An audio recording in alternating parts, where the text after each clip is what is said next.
Assalamualaikum warahmatullahi wabarakatuh. Halo anak-anak hebat semua, jumpa lagi bersama Bapak. Hari ini kita akan membahas tentang jenis-jenis pekerjaan yang ada di sekitar rumah kita. Oke anak-anak semua, apakah kalian tahu kenapa orang tua kalian bekerja?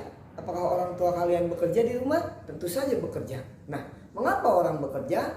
Orang bekerja untuk memenuhi kebutuhan hidupnya. Nah, untuk memenuhi kebutuhan hidupnya, orang perlu melakukan suatu pekerjaan. Nah, anak-anak semua, kita akan bahas satu persatu jenis-jenis pekerjaan yang ada di sekitar rumah kita. Oke? Anak-anak semua, pekerjaan dibagi menjadi dua. Yang pertama, pekerjaan yang menghasilkan barang. Nah, itu pekerjaan yang menghasilkan barang. Yang kedua, pekerjaan yang menghasilkan jasa. Nah, anak-anak semua, kita akan membahas satu persatu. Kita akan bahas tentang pekerjaan yang menghasilkan barang. Nah, apa sih pekerjaan yang menghasilkan barang? Pekerjaan yang menghasilkan barang adalah suatu pekerjaan yang barangnya nantinya bisa digunakan untuk kebutuhan orang lain. Apa saja sih contohnya? Nah, berikut contohnya. Yang pertama, pekerjaan menghasilkan barang adalah nelayan. Nah, apa yang dihasilkan oleh nelayan? Ada yang tahu? Tentu saja, yang dihasilkan oleh nelayan adalah ikan. Nah, ikan itu dikonsumsi untuk kebutuhan manusia. Apalagi contohnya yang kedua, petani. Nah, untuk contoh yang kedua adalah petani. Apa barang yang dihasilkan oleh petani? Barang yang dihasilkan oleh petani adalah, betul sekali, beras. Petani menghasilkan beras untuk kebutuhan manusia, yaitu untuk makan. Apalagi contoh yang lain? Contoh yang lain misalkan seperti peternak. Ada peternak ayam, peternak sapi, peternak kambing, dan peternak-peternak yang lainnya. Nah, peternak itu menghasilkan barang. Tentu saja menghasilkan barang. Apa yang mereka hasilkan? Itu menghasilkan daging, susu, telur. Nah, itu juga untuk kebutuhan manusia. Jadi, setiap kegiatan yang menghasilkan barang itu disebut pekerjaan yang menghasilkan barang, dan barangnya itu bisa dipergunakan untuk keperluan manusia. Oke? Kemudian kita bahas yang kedua. Untuk yang kedua adalah pekerjaan yang menghasilkan jasa. Apa itu pekerjaan yang menghasilkan jasa?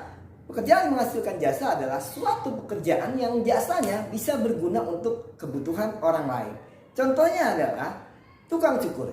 Nah, tukang cukur tidak menghasilkan barang, tapi tukang cukur menghasilkan jasa. Apa jasanya? Jasanya potong rambut. Jadi jasa potong rambut itu digunakan untuk tukang cukur untuk kebutuhan manusia, agar manusia yang lain atau orang yang lain rambutnya menjadi rapi.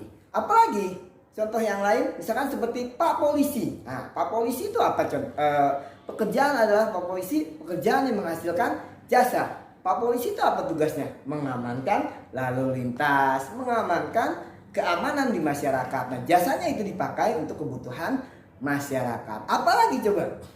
Dokter, betul sekali. Dokter itu adalah pekerjaan yang menghasilkan jasa. Jasanya dokter itu untuk kesehatan kita. Nah, dari jasa tersebut itu untuk dipergunakan kebutuhan manusia. Jadi kita kalau misalkan sakit, kita bisa berobat ke dokter, dan dokter nanti akan memberikan obat untuk menyembuhkan kita.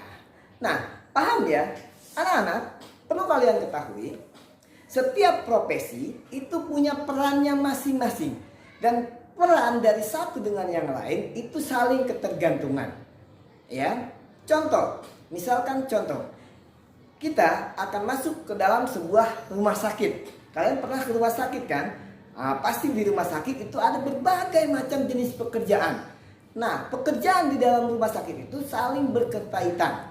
Apa aja yang di sana? Ada yang pertama, kita masuk ke rumah sakit pasti harus daftar dulu. Itu yang namanya admin rumah sakit. Yang kedua, kita pasti harus ketemu perawat dulu. Nah, itu perawat rumah sakit. Kemudian yang ketiga, pasti kita harus ketemu dokter karena harus dirawat oleh dokter. Nah, ketiga orang tersebut itu saling keterkaitan untuk melakukan perannya masing-masing, untuk melakukan tugasnya masing-masing. Nah, itulah yang disebut dengan keragaman suatu profesi atau keragaman suatu pekerjaan. Anak-anak yang hebat, mudah-mudahan apa yang Bapak ajarkan, apa yang Bapak jelaskan hari ini, mudah-mudahan kalian sudah paham. Dan nanti kita akan ketemu dengan pelatihan selanjutnya. Jangan lupa tetap semangat dan tetap selalu menjadi yang terbaik. Terima kasih. Dadah. Assalamualaikum warahmatullahi wabarakatuh.